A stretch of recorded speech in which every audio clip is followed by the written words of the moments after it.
శాసనసభలో దాదాపు అన్ని విషయాల మీద మా ప్రభుత్వం శ్వేతపత్రాలు విడుదల చేసింది, చర్చకు అవకాశం ఇచ్చింది.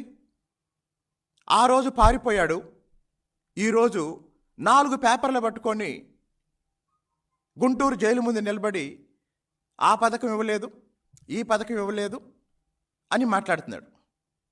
ఒకవేళ ఈ 100 రోజుల్లో రేపో ఎల్లుండో మా ప్రభుత్వం ఏర్పడి 3 నెలలు అవుతుంది. ఈ 3 నెలల్లోనే నిజంగా నువ్వు అనుకున్నట్టు మా ప్రభుత్వం పట్ల, మా ప్రభుత్వానికి, మా కూటమికి ఈ ప్రజలిచ్చిన ఒక చారిత్రాత్మకమైన తీర్పు పట్ల నీకేమైనా అనుమానం ఉంటే, తిరువూరు శాసనసభ్యునిగా ఎన్నికైన నేను రాజీనామా చేస్తా. పులివెందుల శాసనసభ్యుడిగా ఎన్నికైన నువ్వు రాజీనామా చేయి. మళ్ళీ నువ్వు నీ పార్టీ తరపున పోటీ చేయి, నేను నా పార్టీ తరపున పోటీ చేస్తా. ప్రజల మద్దతు, ప్రజల ఆమోదం ఎవరికొందో ప్రజల్ని అడుగుదాం. కాబట్టి ఒక పేపర్ ఉందని, ఒక ఛానల్ ఉందని, 24 గంటలు అబద్ధాలు మాట్లాడే కొంతమంది నాయకులు ఉన్నారని మీ ఇష్టం వచ్చినట్టు రాయటం, మీ ఇష్టం వచ్చినట్టు మాట్లాడటం జరిగితే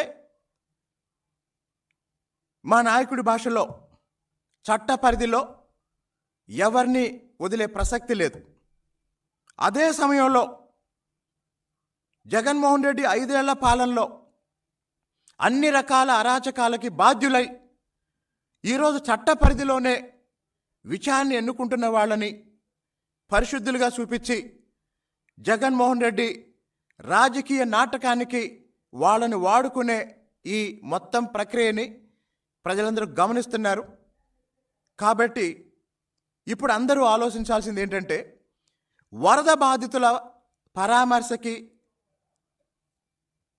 సమయం ఇవ్వని జగన్మోహన్ రెడ్డి, కుటుంబ సభ్యుడు అభిషేక్ రెడ్డి 5 రోజులుగా కోమాలో ఉంటే, చావు బతుకుల్లో ఉంటే అటువైపు చూడని భారతి జగన్మోహన్ రెడ్డి ఈరోజు నందిగం సురేష్ కోసం జైలు దాకా వెళ్ళారు. అంటే అర్థం ఏంటంటే, రాబోయే రోజుల్లో జగన్మోహన్ రెడ్డి ఆలోచనలేంటి, జగన్మోహన్ రెడ్డి ప్రణాళికలేంటో ఈ ప్రయారిటీలోనే తెలుస్తుంది. కాబట్టి ప్రజలు కూడా, రాజధాని ప్రజలు, రాష్ట్ర ప్రజలు జగన్మోహన్ రెడ్డి రాజకీయాల పట్ల అప్రమత్తంగా ఉండాలని, మానవత్వం లేని జగన్మోహన్ రెడ్డి, డబ్బు రాజ్యాధికారం తప్ప ఇంకా ఏటికి ప్రాధాన్యత ఇవ్వని జగన్మోహన్ రెడ్డి ఈ సామాజిక జీవితంలో, రాజకీయాల్లో ఉండటానికి అర్హుడు కాదన్న విషయం మొన్ననే ప్రజలు ఒక చారిత్రాత్మక తీర్పు ద్వారా నిర్ణయించారు.